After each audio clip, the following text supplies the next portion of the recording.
On this particular steelhead trip, we also had a chance to play with a new product. Offshore Tackle's coming out with a new mini planer board. In fact, that's what they call it.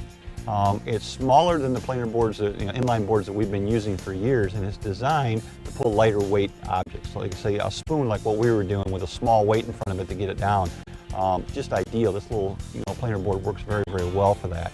I think it's going to be a niche market, and I think it's going to be a niche product. It's going to work real well for people who want to sample planer board fishing but don't want to invest a ton of money in it. Yeah, we've been making little subtle changes. We've had the primary board done, but we've done a lot of little things to make it easy to use and not have any problems at all with it. All right, now what are we calling this little rascal?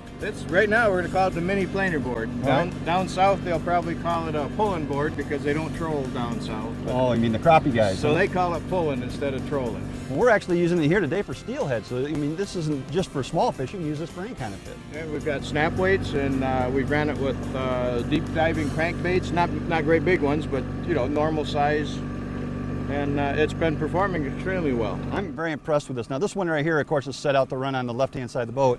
The one you've got set up to run on the right-hand side, but it's reversible, right? Or you can interchange it. Well, that's what we tried to do. So instead of having 3 or 4 sets, we still want you to buy 3 or 4 sets.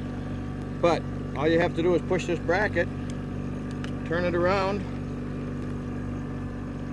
snap it in place. That's slick. And now you go out the other side. That's slick. The other thing with this, you're going up to Canada or anywhere, that's all you've got. Right in your tackle box. Now this one you've got rigged with an OR10 here. This is what I consider to be a walleye release, but you can put other releases on there according to what you want to do, right? You can. What we found so far is the OR10 in the heavy setting will handle just about anything you have, and to get it to trip, we've actually had to move it back. The board's so light that it skips over the surface when you try to pop it. Okay. And so this seems to be the best release, but all of our releases will fit on it.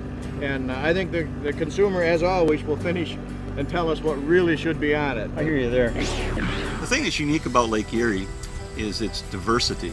Most people think of Lake Erie, of course, they think of walleye fishing, and it is a world-class walleye fishery. Some people think about it and they think of smallmouth fishing because it's a smallmouth bass paradise.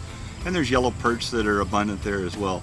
But very few people realize that Lake Erie is also a tremendous steelhead fishery. If you haven't had an opportunity to check out the steelhead fishing, you need to. But it's not everywhere in the lake. It's only the deeper parts of the lake that harbor the steelhead.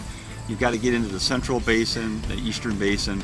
You're not going to catch these fish by Monroe, Michigan, for example, in the western basin. The water's not deep enough, not cold enough. You got to get to the deeper, cooler waters. That's where you're going to find the steelhead. Nick, Bruce, I can't thank you guys enough for coming out here today with me. You know what? When was the last time you caught a 20 fish limit of steelhead? 20. Man, it's 20 fish. It's incredible fishing out here. If you haven't given it a try, do it.